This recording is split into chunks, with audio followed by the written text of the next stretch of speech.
میں ایک دفعہ ایل او سی کے قریب بیان کے لیے گیا، رش کافی تھا، تو ایک نوجوان جس کی آنکھوں میں سرخی تھی تو وہ لوگوں کو چیر کے آگے بڑھنے کی کوشش کر رہا تھا۔ انتظامیہ نے روکنا چاہا تو میں نے اشارہ کیا کہ اس کو قریب آنے دیا جائے، تو وہ قریب آیا اور کپ کپاتے ہوئے ہونٹوں سے اس نے مجھے کہا کہ میں آپ کا سن کے بارڈر سے آیا ہوں، بس یہ میرے لیے دعا کیجیے اللہ مجھے شہادت عطا کر دے۔ جب قوم کے بیٹوں میں یہ جذبہ ہوگا تو دنیا کی کوئی طاقت ہمیں نہیں مٹا سکتی۔ قلت اور کثرت یہ پھر ثانوی حیثیت اختیار کر جاتی ہے۔ کس کے پاس اسلحے زیادہ ہیں، کس کے پاس افرادی قوت زیادہ ہے، معاشی طور پہ کون مضبوط ہے، پوری دنیا کفر کا ہاتھ کس کی پشت پر ہے، یہ چیز ثانوی حیثیت اختیار کر جاتی ہے۔ دیکھا یہ جاتا ہے سینوں میں جذبوں کا طوفان کس کے پاس ہے۔ کروڑوں خداؤں کے ماننے والوں نے ایک خدا کے ماننے والوں پر حملہ کر کے اس وقت موجودہ ملکی صورتحال، باہمی تفرقات اور جو ہماری معاشی حالت اور ابتری ہے اس کو جانچتے ہوئے اس نے سمجھا ہے کہ میں پاکستان کو کھا جاؤں گا۔ کروڑوں خداؤں کے ماننے والوں کو ہم پیغام دیتے ہیں، تم جذبوں کو کبھی شکست نہیں دے سکتے۔ آپ نے کئی دفعہ مودی کی زبان سے رافیل پر اتراتے ہوئے دیکھا ہوگا، بار بار کہتا تھا ہمارے پاس رافیل ہیں، اور اس پہ اس کو ناز تھا۔ رافیل کا نام لیتے اس کی باچھیں کھل جاتی تھیں اور وہ رافیل رافیل کرتا پھر رہا تھا، لیکن پھر رافیل کو بھاگنے کے راستے بھی نہیں ملے ہیں۔ وہ ابابیلوں سے ہاتھی مروانا جانتا ہے، وہ رب ہے، وہ احکم الحاکمین ہے۔ اس نے ابرا کے ہاتھیوں کو نیست و نابود کر کے رکھ دیا۔ تمہارے رافیل کا جو حال ہوا پوری دنیا تم پہ تھو تھو کر رہی ہے، اور ہمارے ابابیل تمہارے مقابلے میں ڈٹے ہوئے، اور انشاءاللہ پاکستان فاتح بن کے ابھرے گا۔ قوم متحد ہو چکی ہے، پاک فوج کی پشت پہ پوری قوم کھڑی ہے، اپنے جوانوں کے ساتھ، اپنے شیروں کے ساتھ یہ قوم کھڑی ہے۔ مت کوئی بھول میں رہے، داخلی اختلافات آنے والے دشمن کی جارحیت کے مقابلے میں ختم ہو جاتے ہیں اور قوم میں متحد ہو جاتی ہیں۔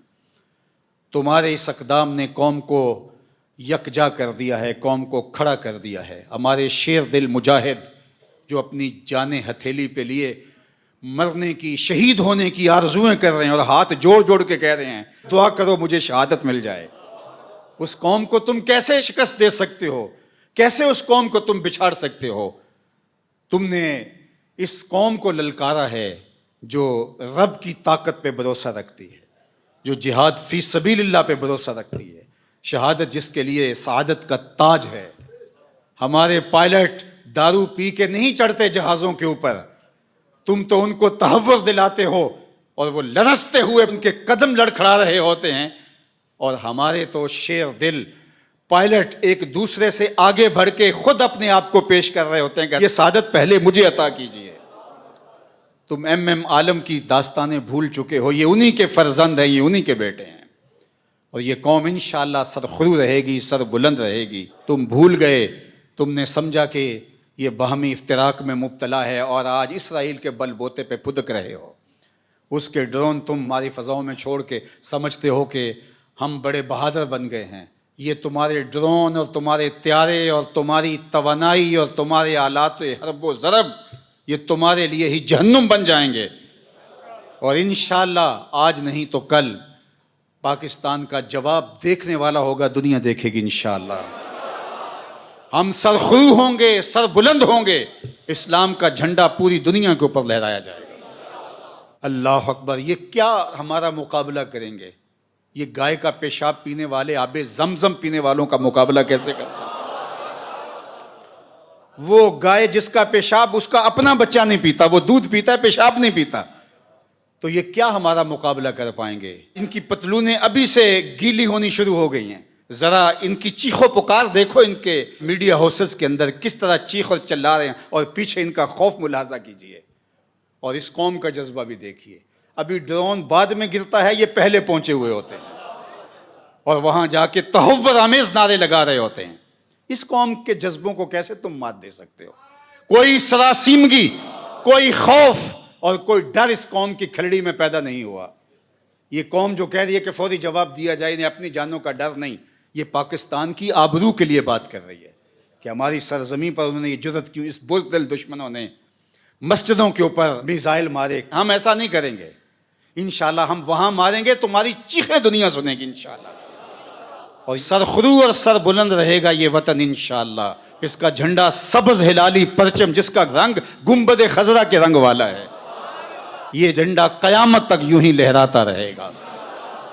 گنبد خضرا کا فیضان ہے یہ وطن، رسول اللہ کی نگاہ کا فیضان ہے یہ وطن، اولیاء کی نظروں کا فیضان ہے یہ وطن.